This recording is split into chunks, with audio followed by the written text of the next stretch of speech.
President Trump has urged Ukraine to accept his plan aimed at ending the war with Russia. He has given Kyiv until Thursday, the American Thanksgiving holiday, to accept the US proposals, which appear to endorse many of Moscow's demands. President Zelensky warned that this was one of the most difficult moments in Ukraine's history. Russia's President Putin has welcomed the plan. Ukraine's allies are to hold talks at the G20 summit of world leaders, which is getting underway in South Africa. The British Prime Minister, Sir Keir Starmer, said the discussions would look at creating the space for what he called meaningful peace negotiations. Our World News correspondent Joe Inwood reports.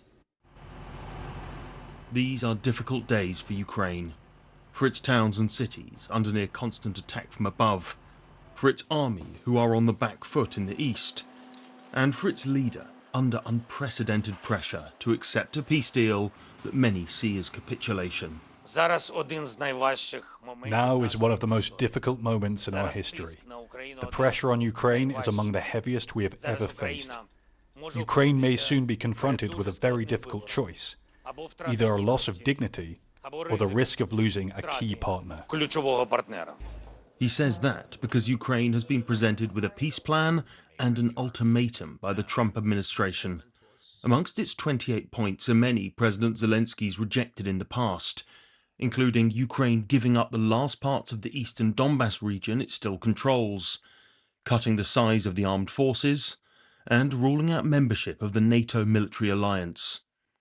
Moscow will also have to make some concessions, including funding Ukraine's reconstruction with its frozen assets. But overall, this deal is highly favourable to Russia. Donald Trump told reporters that Ukraine's president has just under a week to give his response. He'll have to like it, and if he doesn't like it, then, they should just keep fighting, I guess, The suggestion that you made, though, was that if he doesn't accept it, that the U.S. would pull back its support for Ukraine. Well, at some point he's going to have to accept something.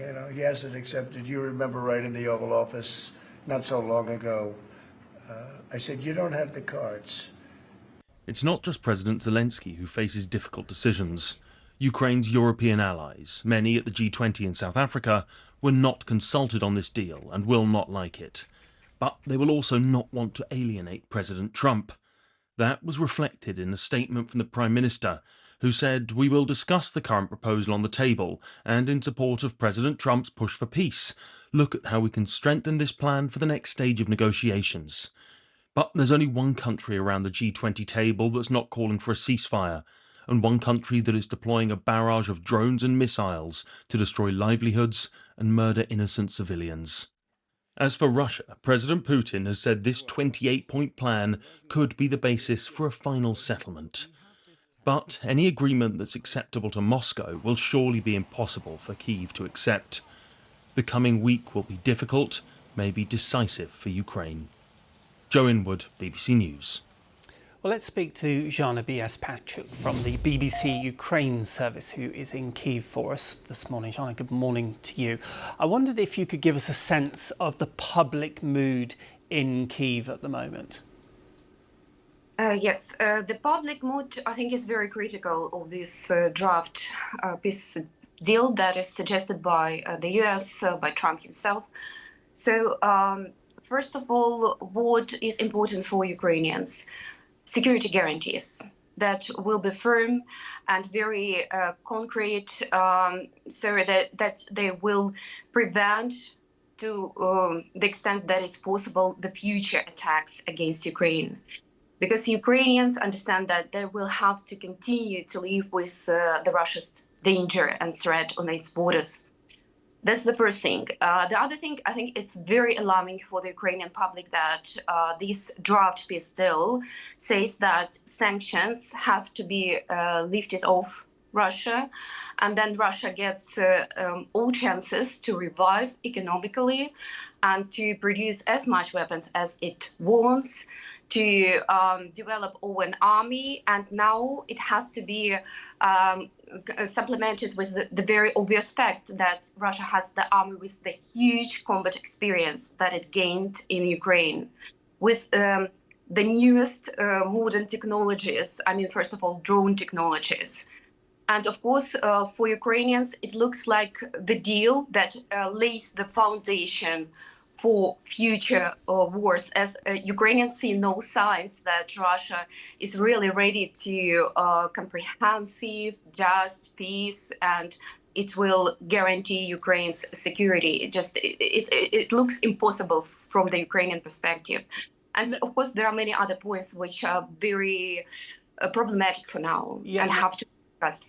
Now, President Trump has imposed this deadline of Thursday. Is there any indication yet of what President Zelensky is going to do?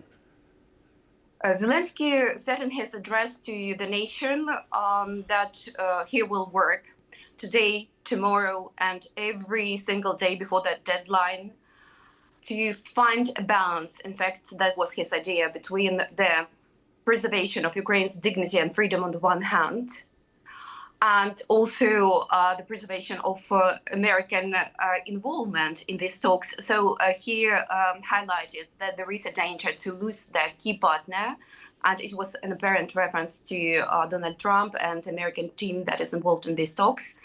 If Ukraine completely refuses to speak about this draft peace plan.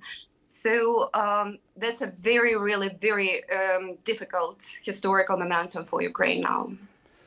Jana Bieszpaszczuk from BBC Ukraine service live in Kyiv. Thank you very much indeed. Well, as we mentioned, Ukraine is likely to dominate talks on the sidelines of the G20 meeting of world leaders. I can take you to some live pictures from Johannesburg in South Africa. The red carpet is rolled out. The flags are up because the world leaders are beginning to arrive there. And as we mentioned, Ukraine's allies, some of them have already spoken to President Zelensky over the last couple of days. We're talking about the French President Emmanuel Macron, the German Chancellor Friedrich Merz, and also the UK Prime Minister Sir Keir Starmer. They are all there in Johannesburg. But key to this, the United States is boycotting the meeting. President Trump won't be there. Let's go live to South Africa, and Phumza Foleni is there in Johannesburg for us at the meeting.